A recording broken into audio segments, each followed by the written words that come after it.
Olá, bem-vindo ao Minuto AB.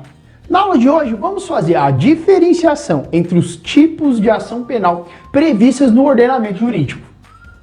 O primeiro tipo de ação penal é a ação penal pública, que é de legitimidade do Ministério Público. Só o Ministério Público tem competência para iniciar a ação penal. Quando essa ação penal pública for condicionada, o Ministério Público, para iniciar a ação penal, depende da representação do ofendido ou da requisição do ministro da Justiça.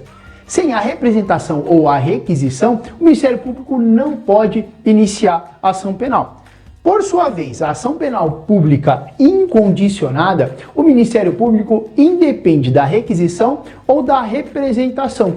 Ele, quando tem o inquérito ou as provas em mãos, pode iniciar a ação penal independentemente se no processo há a representação ou a requisição.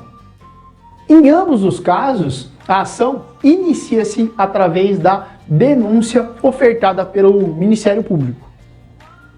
Já o outro tipo de ação penal é a privada, que se subdivide em ação penal privada exclusiva, previsto no artigo 30 do Código de Processo Penal, ou ação penal privada subsidiária da pública, previsto no artigo 29 do Código de Processo Penal. Na ação penal privada exclusiva, tem legitimidade para iniciar a ação penal ou o ofendido ou o seu representante.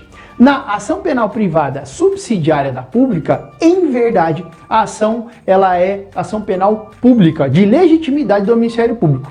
Só que o órgão acusatório, o promotor, deixa transcorrer um lapso temporal muito grande, até além daquele previsto na lei, ocorrendo assim o excesso de prazo. Então, quando configura esse excesso de prazo para que a ação penal seja iniciada, surge o direito do particular, do ofendido ou do representante do ofendido oferecer uma queixa-crime. Assim, é uma queixa subsidiária da pública.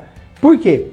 Em verdade, o processo é de legitimidade do Ministério Público, mas pela demora, ele provoca o início da ação. Depois que ele provoca e a ação penal ela é iniciada, volta para as mãos do Ministério Público, que é a parte legítima para tocar o processo dali para frente.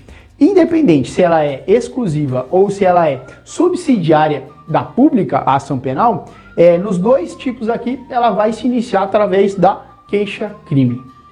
Espero que tenham gostado da aula de hoje e continue nos acompanhando.